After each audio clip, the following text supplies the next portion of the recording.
Hey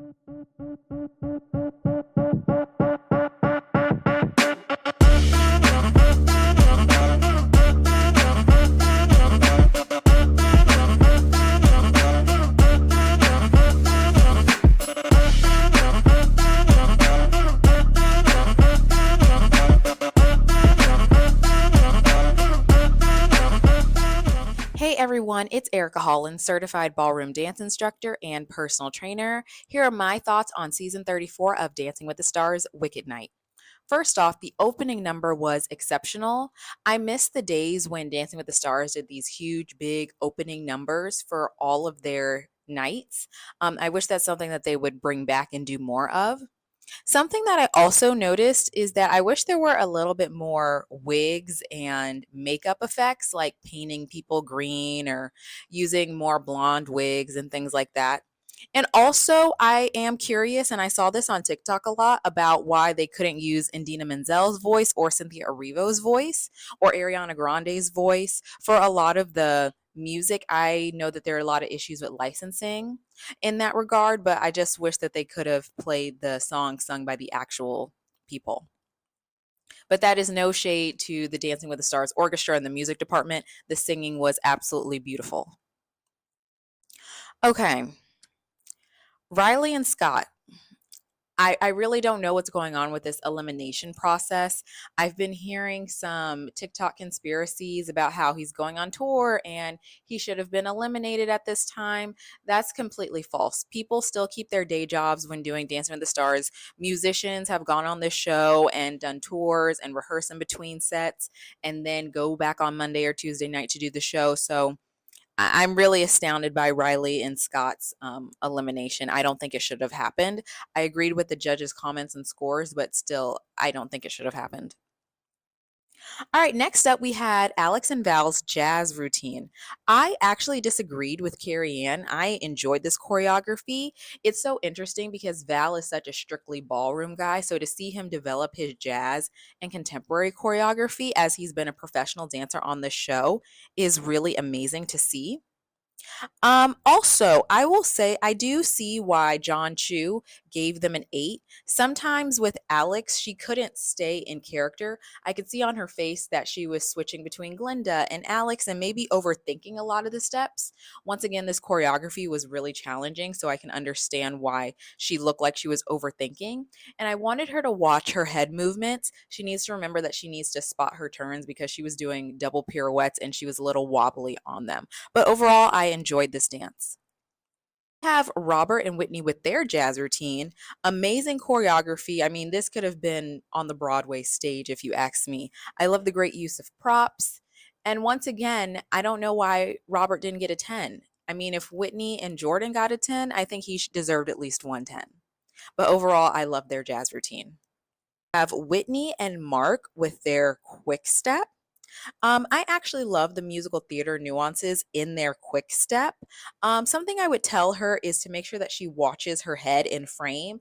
As the follower, you always want to keep your head to the left. And I noticed that her left side body was a little bit flimsy. Her left hand got out of place in the frame, but I would just keep an eye on that. Once again, I'm not mad that she got tens, but where was Robert's 10? So, but overall, I love the choreography that Mark did for this quick step. Next up, we have Dylan and Daniela with the rumba. This is the first rumba of the season. Normally, it doesn't take this long for a rumba to appear on the Dancing with the Stars floor, but for some reason, they decided to hold it off until now. I really loved her choreography. It had so many dynamic elements, strong versus light force, the textures, the shading that was used. I do have to agree with Bruno's comments. Something that prevents the Cuban hip motion from happening is your legs being too bent. In Latin dancing, you need to know when to bend and straighten your legs to make sure that Cuban hip action can actually occur. And so with Dylan, he was squatting a lot, he was bending his knees a little bit too much, and that prevented his hips from moving and being a little bit more fluid. But overall, I can see that Dylan is growing and improving each week and really taking this process seriously, which I respect and admire All from right, him. next. Next up, we have Andy and Emma with their jazz routine. Actually disagree a little bit with the judges. Even though he has a great personality and showmanship, he can display that more through having bigger movements. His arms need to move more. His upper body needs to move more. His expressions could be even a little bit more. I mean, this is Wicked Night, so I really just wanted him to like really burst out of his bubble, and I felt like he shrinked a little bit. So I once again, I don't know why Riley and Scott got eliminated, but I just need to see more from Andy. It's like something is holding him back. And I don't know what that is, if he's still timid at this point, but America wants you here, and I need to see that excitement and expression in your dancing. All right, next up, we have Elaine and Alan with their contemporary routine. I personally love this choreography. I actually cried during this dance. And I agree with what she said in the package. She has been progressing very well, and her scores have not reflected that. I thought this dance really showcased her strengths as a dancer, her musicality, her control, her grace, her elegance, the way she breathes with her movements. I would have even given her a 110. So, once again, I don't know why her scores are not as high, but I thought this was a beautiful routine, and Alan did such an amazing job choreographing this. All right, next up, we have Jen and Jan with their foxtrot. I did enjoy this choreography. However, I wish there was a little bit more foxtrot content.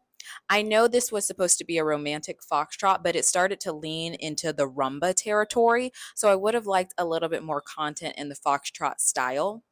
The number one advice I would give Jen right now is to stay focused on you and don't compare yourself to anyone else.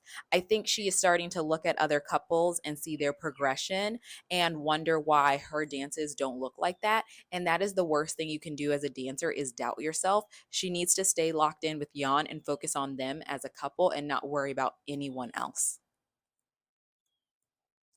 All right, next up, we have Danielle and Pasha with their Argentine tango. Once again, this is the first Argentine tango of the season, and I love their entrance into it. She had great leg action, which I really appreciated for her. Also, something that John Chu said, he wanted more intensity. I think one of the reasons why the dance lacked intensity is because the transitions needed to be better. It seemed like she would do a movement and then drop her energy and then go into the next pose.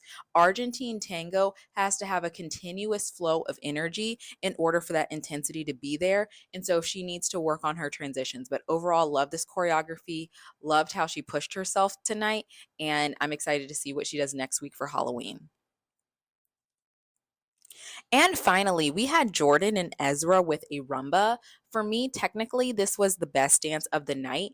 Going back to what Jen said, Ezra's choreography had a lot of the basic, simple rumba moves, but Jordan made it look harder because she had the technique and the expressive storytelling to commit to Ezra's choreography. She had great turns and fluidity. Her artistry and her shaping of her upper body and her lower body was amazing, and she deserved all of the tens that she got. So, really amazing job from Jordan and Ezra. All right, so those are my thoughts on Wicked Night for Dancing with the Stars. If you enjoyed this video, make sure that you like and comment below, and make sure that you subscribe and follow for more details. All right, I will see you next week for Dancing with the Stars Halloween night. Thank you for your time.